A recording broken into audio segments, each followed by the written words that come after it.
Hello friends, आज की हमारी स्टोरी है गांव की शादी। मेरा नाम आरव है। मेरे पापा एक कॉरपोरेट ऑफिस में काम करते थे।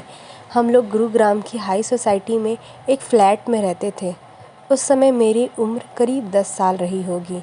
मुझे आज भी याद है पापा मम्मी के साथ शादी फंक्शन में जाना, वहाँ बहुत सलीके से सबसे मिलना, खाना खाना, शगुन का लिफाफा देना और अपने घर वापस आ जाना। मैंने कभी पूरी शादी नहीं देखी थी, बस कभी कभी हम देर से पहुंचते थे तो दूल्हा दुल्हन को वरमाला पहनाते देख लेते थे। एक दिन मेरे पापा ऑफिस से आए तो उन्होंने बहुत खुश होते हुए बताया, अलका सुनो, वो अपनी बुआ जी है ना, खुर्जा वाली, उनकी बेटी की शादी है। हम सबको एक सप्ताह पहले ही बुलाया है।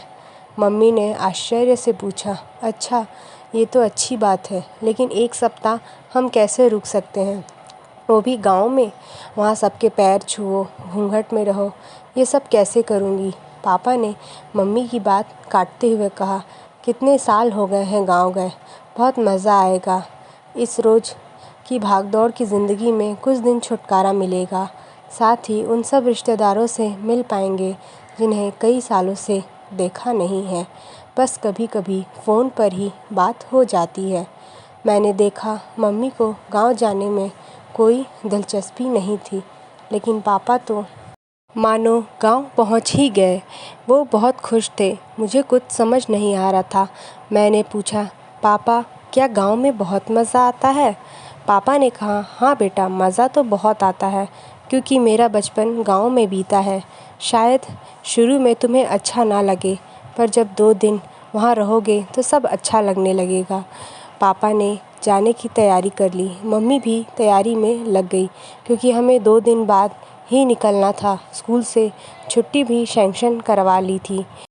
2 दिन बाद सुबह 4 बजे ही पापा ने जगा दिया, आरव उठो, जल्दी से तैयार हो जाओ, हमें निकलना है, फिर ट्रैफिक बहुत हो जाएगा। 5 बजे तक हम तैयार होकर नीचे आ गए।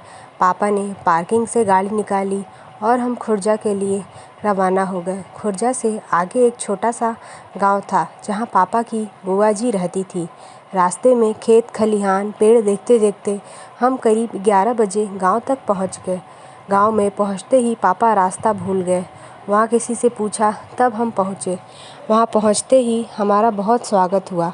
बुआ जी के घर के बाहर बड़े से आंगन में आई और पापा को गले से लगा लिया। पापा, मम्मी और मैंने उनके पैर छुए। फिर हम एक खाट पर बैठ गए। मम्मी अंदर घर में चली गई। आज पहली बार मम्मी को मैंने घूंघट में देखा था। मैं हंस रहा था, बार बार उनका घूंघट उठाकर देख रहा था। मम्मी घूंघट में से ही आंखें निकालकर गुस्सा हो रही थी। अंदर जाते ही बुआ जी बोली, ये अपने लेखू की बहू है? मम्मी सबके पैर दबाकर छू रही थी।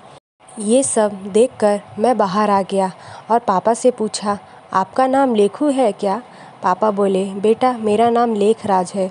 गांव में ऐसे ही नाम होते हैं। नाम को छोटा करने के लिए सब मुझे लेखू के नाम से बुलाते थे।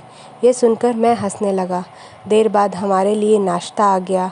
गुड़ के सेव, नमकीन, मट्ठी, बर्फ़ी, गुलाब जामुन और एक गिलास दूध। पापा ने मज़े से नाश्ता किया। मैंने केवल नमकीन मट्ठी ही खाई। फिर हम गांव की ओर घूमने चल दिए। गांव में हर आदमी पापा को जानता था। सब उनसे राम राम करते, हाल चाल पूछते, फिर पापा आगे बढ़ते। मैं सोच रहा था, वहाँ शहर में तो हमें कोई भी नहीं जानता। बस होली दिवाली के दिन ही सब लोग इकट्ठे होते थे, बाकी तो कोई किसी से नमस्ते भी नहीं करता था। शाम तक बुआ जी के घर में काफ़ी मेहमान आ गए थे। गर्मी के दिन था। सबके सोने का इंतज़ाम छत पर हुआ था। छत पर बिस्तर बिछा दिए थे। 2 बड़े पंखे लगे थे। हम सब 7 बजे तक खाना खाकर छत पर चले गए। आंगन में औरतें गीत गा रही थी। ये सब मैंने पहली बार देखा था। पापा ने बताया, बेटा 4 दिन बाद शादी है, तब तक ऐसे ही गीत गाए जाएंगे। हल्दी मेहंदी भात की रस्म होगी। वो तो बीच में बना है, वो मंडप है, वहाँ फेरे पड़ेंगे। मैंने पूछा, क्या शादी घर में ही हो जाएगी, बैंकेट हॉल नहीं जाएंगे? पापा ने बताया, हाँ बेटा, यहाँ शादी घरों में ही होती है। घर ही इतना बड़ा है, बारात को स्कूल में रुकवा दिया जाता है। अगले दिन पापा शादी के कामों में व्यस्त हो गए। वहाँ कुछ मेरी उम्र के बच्चे थे। वे मुझे अपने साथ खेलने ले गए। उनके खेल मेरी समझ में नहीं आ रहे थे। मैं बस एक और खड़ा देख रहा था। 4 दिन बाद शादी का भी दिन आया। सब तैयार हो गए। बारात आई। दूल्हा दुल्हन की जयमाला दरवाजे पर ही हो गई। फिर दावत का समय हुआ। मेज कुर्सी पर बैठकर पत्तलों में खाना परोसा जाने लगा। पापा भी यही काम कर रहे थे। फिर सबने खाना खाया। अब सब लोग उसी मंडप के चारों ओर बैठ गए। पंडित जी मंत्र पढ़ रहे थे। सुबह तक मैं जागता रहा। मैंने पहली बार पूरी शादी देखी थी। सुबह विदाई के समय सब रो रहे थे। विदाई के बाद सब काम निपटाने में लग गए। मैं जाकर सो गया। दोपहर को जब भूख लगी तब मेरी आँख खुली। आंगन में जाकर देखा तो सब लोग खाना खा रहे थे। हमने भी खाना खाया। अगले दिन हमें निकलना था। रात को सब बात करते रहे। सुबह जब चलने का समय हुआ तो बुआ जी रोने लगी। बेटा, कभी कभी आ जाया कर। शादी में तुझसे ठीक से बात भी नहीं हो पाई। पापा उन्हें समझा रहे थे। बुआ जी ने बहुत सारी मिठाई और दूसरा सामान गाड़ी में रखवा दिया। मुझे भी कपड़े और पैसे मिले। हम घर की ओर चल दिए। आज कई साल बीत गए। आज भी मैं उस शादी में बिताए 7 दिनों को भूल नहीं पाया हूँ। शहर की शादी हम 1 सप्ताह बाद ही भूल जाते हैं।